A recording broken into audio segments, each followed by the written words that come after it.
본문에 등장하는 아하시야는 아합의 아들입니다. 열왕기상 마지막에서 아합이 죽음에 이르게 됩니다.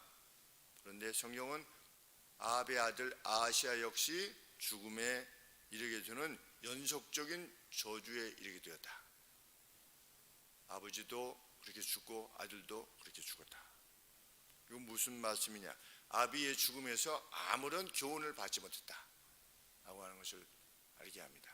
이 아하시야는 엘리야의 모습을 보고 듣기만 해도 그가 엘리야인 줄 알았습니다. 털이 많고 가죽들을 띄었다.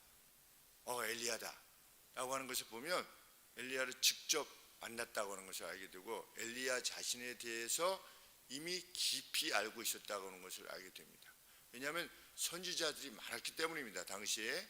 그런데 엘리야를 특정해서 구별해서 알고 있다라고 하는 것을 보면 하나님이 무엇을 원하시는가에 대해서 분명히 알고 있었다는 겁니다. 그런데도 불구하고 그가 죄인으로서 죽임을 당하게 됩니다. 아무런 교훈도 받지 못했다는 것입니다. 왕위에 올랐던 아하시야는 그 어미 이세벨로부터 조언을 받아서 남쪽 유다와 함께 동맹을 맺어서 이방과의 교역을 강화하자라고 하는 식으로 나라를 일으켜 보려고 애를 썼습니다. 그리고 역대하에 보면 그런 내용이 나옵니다. 남쪽하고 사돈을 맺어서 계속해서 연대를 이루어가자.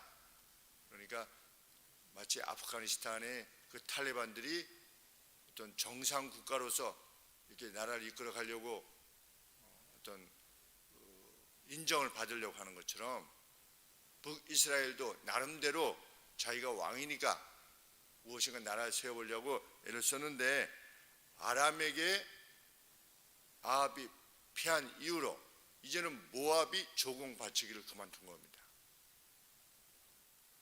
벌써 북이스라엘의 위세가 땅에 떨어졌다는 것을 알게 됩니다. 그것이 1절 아합이 죽은 후에 모압이 이스라엘을 배반하였다. 이 전에는 벌써 함께하고 종으로 바치고 이런 상태에서 변했다는 것입니다. 하나님을 떠난 이스라엘이 더 이상 과거의 이스라엘이 아니었다. 몇 년 만입니까? 한 100여 년 만입니다. 겨우 100여 년 만에 솔로몬이 한 950년 정도에 주전 950년 정도라면 이 엘리야가 활동했던 시기가 한 850년에서 한 830년 그러니까 한 100년에서 한 120년 요 사이 전후에 이 일이 일어난 것입니다. 솔로몬의 영광 있었던 때로부터 나라가 이내에 쇠락한 것입니다. 중국이 쇠락의 길을 걸을 가능성이 큽니다. 하나님께서 왜 중국을 세워주셨는가? 중국의 지하 성도님들이 교회 성도님들이 1억 5천만 명 정도 된다고 하지 않습니까? 그러니 하나님께서 그 안에 있는 1억 5천만 명이나 되는 성도들을 그냥 내버려 두실 수 있겠습니까? 오직 핍박과 환난 가운데서도 하나님을 섬기려고 하는 진짜 성도들이 1억 5천만 명이 있는 것입니다. 전에 한 30년 전에 듣기로는 그분들이 설교 말씀을 듣기 위해서 예배를 주일날 드리기 위해서 40시간을 기차를 타고 왔다.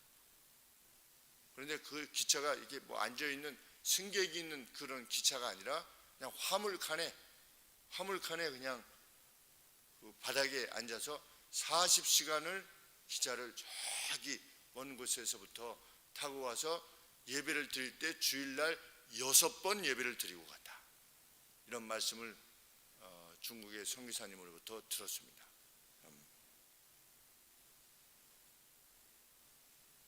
그런 믿음의 성도들이 있는 나라를 하나님께서 마치 우리나라 참 폐허 가운데서 저런 놀라운 성장을 허락하신 것 역시 하나님께서 이 땅에 두신 자기 백성들을 향하신 하나님의 사랑, 그것이 결과라 아니할 수 없습니다.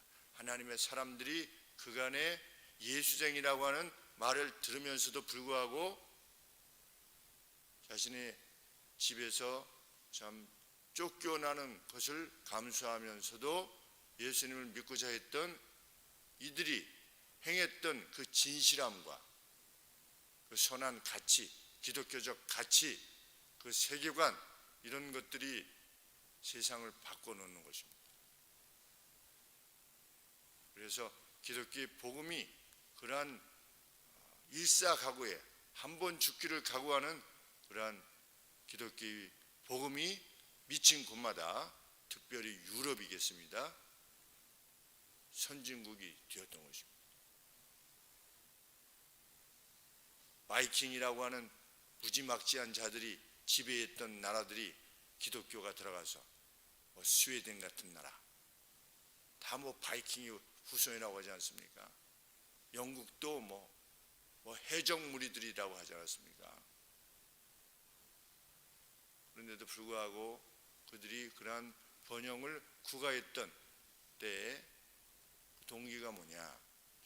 기독교적 가치관, 참 기독교적 가치관, 썩은 기독교적 가치관이 아니라 참된 가치관을 지니고 있었을 때 그 나라가 부강해졌음을 부인할 수가 없는 것입니다. 북이스라엘이 이렇게 모압조차도 더 이상 이스라엘을 섬기지 않게 되었다. 그렇지만 아하시아는 아무것도 할 수 없었다. 왜? 병이 들었기 때문이다. 어떻게 해서 그렇게 되었는지 알 수 없지만, 구체적으로 밝히지 않지만 다락에 있는 격자창으로부터 떨어졌다. 이 격자창에서부터 떨어진 겁니다. 다락에서. 왕이 왜 거기 가서 떨어졌는지 이해가 안 되는 것이죠. 그 이후로 병이 들었다.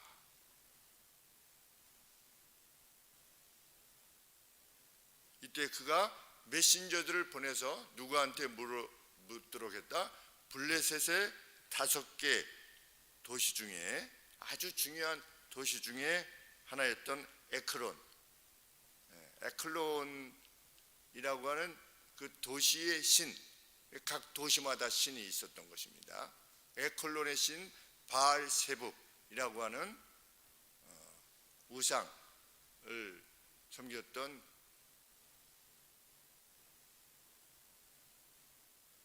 선지자들에게, 거짓 선지자들, 이방인 선지자들에게, 제사장에게 물은 겁니다. 이것을 보면 이스라엘이 하나님께서 다 쳐서 멸하라고 했는데도 불구하고 멸하지 않았다는 것을 알게 됩니다. 여전히 블레셋 지역에, 과거의 블레셋 지역에 바알을 섬기는 자가 있었다. 우리 사울 시대에도 무엇이 있었습니까? 영매가 있지 않았습니까? 영혼을 불러낸다고 하는 영매가 있었습니다. 사울이 찾아갔던. 그러니까 비진리와 함께하면 그렇게 되는 것입니다. 개인이나 가정이나 하나님께서 명하신 바로부터 멀어지면 그것이 반드시 저주와 화를 초래한다는 것을 알게 합니다. 신명기 12장 30절에 이방인 신들에게 묻지 말라, 이렇게 하나님께서 명하셨는데도 불구하고 그 명백한 명령을 거부한 것입니다. 오늘 명백한 명령을 거부한 자들이 있는 것입니다. 메신저들이 엘리야를 향해 갔습니다. 그들은 아하시아라고 하는 자신들의 왕이 엘리야를 우리 대사를 초치한다고 하지 않습니까? 불러들이는. 그런데 이 대사를, 그 엘리야를 소환한다 라고 하는 통보를 하는 것입니다. 엘리야는 산 위에 있고 밑에서 외치는 것입니다. 왕이 오란다, 이렇게. 왕이 오면요. 그러다가 50부장과 50명이 하늘에서부터의 불로 말미암아 죽임을 당합니다. 두 번째 50부장은 무엇이나 말했습니까? 왕이 빨리 오란다, 그래서 또 죽었습니다. 그러니까 우리가 얼핏 보기에는 좀 너무하지 않나, 그냥 뭐 부르라. 그런데 그 태도가, 하나님의 사람을 대하는 태도가 하나님을 대하는 것 같이 행하지 않았을 때 그 악이 그 안에 존재하고 그 악이 죽음을 초래한 것입니다. 하나님의 메신저 엘리야가 하나님의 메신저 아니겠습니까? 하나님의 메신저에 대해서 그것을 간과하고 우습게 여기고 쉽게 말하는 것, 정말 조심해야 되는 내용이 아닐 수 없습니다. 똑같은 인간이나 참 하나님의 이름이 그 위에 있다라고 하는 사실을 누구보다도 아합의 아들이 알았던 것이지요. 그리고 그 정도 알았으면 50부장과 그 50명의 병사들도 알았던 것이 분명합니다. 그리고 이 셋째 50부장의 말에 의하면 이 전에 50부장들이 그렇게 죽었다고 하는 것을 이미 안 것입니다.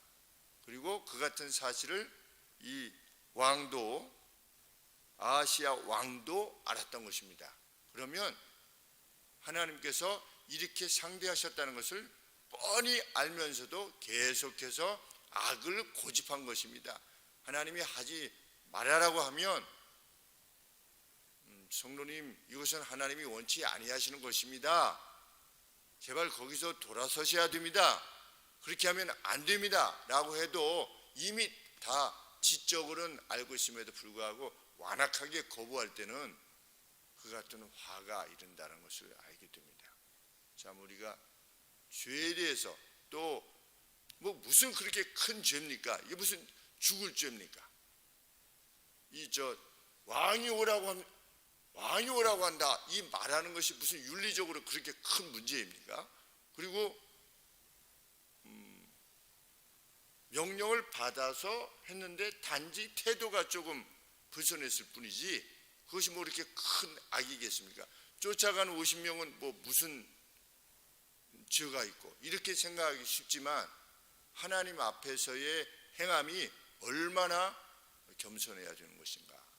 이 예배당에 들어왔을 때, 예배를 드릴 때, 제가 주일 날도 말씀드렸지만 눈을 감지 말라고 하시는 것, 그거는 뭐 제가 뭐 기분이 나쁘다 이런 게 아니지 않겠습니까? 하나님의 말씀을 들을 때 정말 내가 지금 목사의 입을 통해서 하나님의 말씀을 듣고 있다.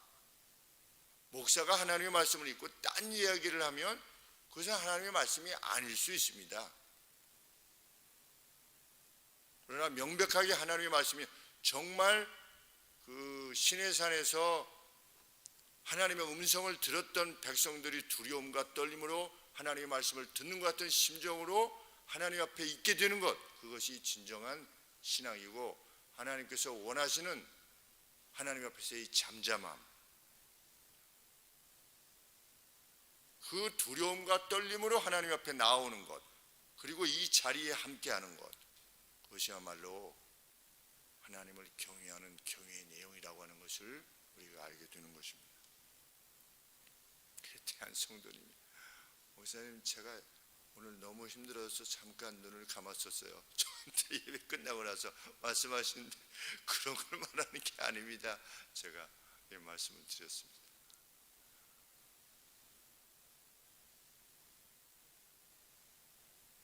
세 번째 50부장이 와서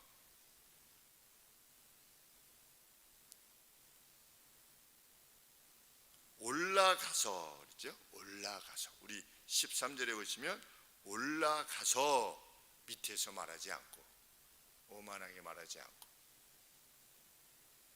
그래서 제가 그 노예에서 이제 안수 집사님들, 대부분 안수 집사님이셨다가 이제 장로님이 되시기 위해서 피택이 되셔서 이제 교육을 하고 시험을 치르게 되는데, 성경 교육을 해드릴 때마다 늘 말씀드리는 바가 안수 집사님까지는 참 겸손하십니다.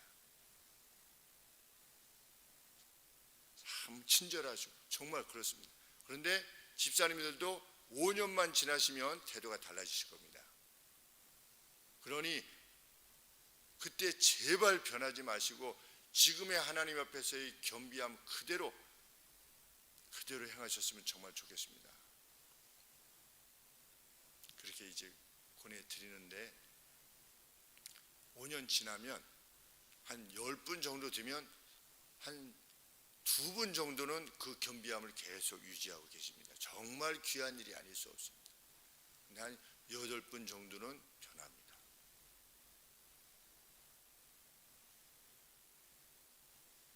(50부장) 올라가서 엘리야의 앞에 이르러 엘리야 앞까지 가는 겁니다. 꿇어 엎드려, 무서워서가 아닌 것이겠습니다. 실은 꿇어 엎드려 간구하여 가로되 우리 거지를 베거라고 합니다. 베거. 근데 해서 간구하여 가로되 하나님이여 원컨대 나의 생명과 당신의 종인 이 50인의 생명을 당신은 귀히 보소서. 완전히 다른 태도로 엘리야를 향합니다. 비로소 엘리야가 그들과 함께 갑니다. 가서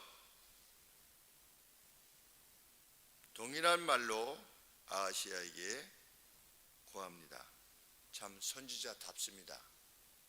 죽임을 당할 위협에도 불구하고 바른 말을 하는 것입니다. 하나님께 주신 메신저로서의 왕의 말을 그대로 전하는 존재가 메신저입니다. 엘리야는 죽음을 두려워하지 않고 어떻게 그렇게 말할 수 있겠습니까? 당신 죽을 것이요, 이렇게.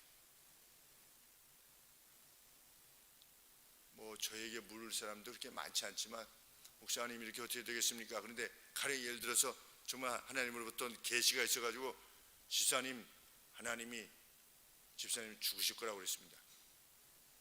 집사님이 악 때문에 죽을 거라고 그랬습니다. 이거 어떻게 말할 수 있겠습니까? 인간적으로. 더군다나 상대는 왕인데. 그러니까 오늘로 치면 어떻습니까? 김정은한테 하나님께서 당신이 이렇게 시진핑한테 당신이 십자가를 이렇게 하고 다 불태우고 교회를 폭파하고 예배당 안에 자기의 뭐를 이렇게 걸어놓고 이렇게 하기 때문에 당신이 죽을 것이라고 해서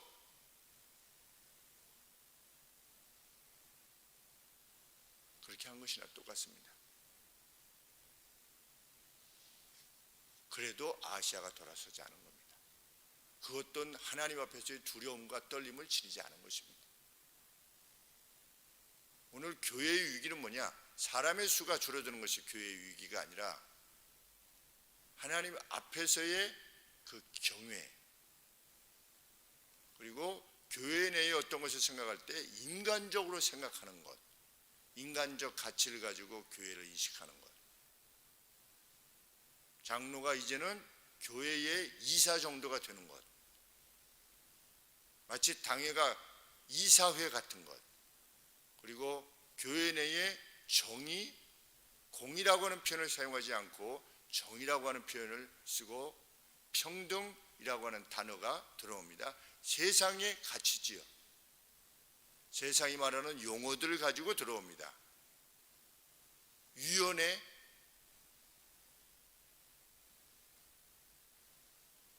그러면 교회는 끝인 것입니다. 교회가 언제 교회일 수 있느냐? 하나님의 법이 집행되는 그것이 교회이고, 그 하나님의 법 앞에 그 누구라도 두려움과 떨림으로 있는, 특별히 경배가 살아있는, 하나님의 전에 들어올 때 발을 삼갈 정도로, 마치 아합이 먹지도 아니하고 발을 조심해서 이렇게 조근조근 이렇게 걸었던 것처럼, 우리 예배당에 들어올 때, 우리가 예배를 드릴 때 하나님 앞에서 그러한 두려움과 떨림 앞에 있고자 할 때에, 그만큼 하나님을 인식하며 하루의 삶을 살고자 할 때 하나님께서 그와 함께 하실 것이며 하나님의 영광을 그에게 더하실 것이며 그는 비로소 하나님이 원하시는 그 거룩한 삶을 살아가게 될 줄 믿습니다. 실로 우리 자신을 참 또 돌아보며 여전한 악의 그 부족함에 거하여 있지는 않는가를 묻는, 죄의 악 가운데 있을 때는 정말 보지 못하는, 자기 자신의 죄에 대해서 인식할 수 없다라는 사실, 누구처럼? 아시아처럼 이런 점에 있어서 끼어있는 우리로서 살아갈 수 있게 되기를 아버지 앞에 소원하게 됩니다. 기도하겠습니다. 하나님 아버지, 병들었을 때 그 어떤 다른 것에게 또 다른 존재에게 묻는 것이 별것 아닌 것 같이 보였는데도 불구하고 하나님, 그것이 하나님 앞에 심각한 죽음을 초래하는 심각한 죄였던 것을 기억합니다. 하나님, 진실로 우리의 삶 전부가 주님께 위임되어지는, 그리고 그 같은 사인이 우리에게 있는 그러한 일상을 살아가기를 소원합니다. 하나님, 어떤 일이 있을 때 하나님 앞에 먼저 묻는 물음, 일상에 물음이 있게 하여 주시고 늘 준비되어 사자굴에 들어갈 수 있도록 주님을 위해서라면, 그 거룩한 가치를 위해서라면 그리하고자 하는 그 준비됨이 저희 것이 될 수 있도록 아버지 도와주시옵소서.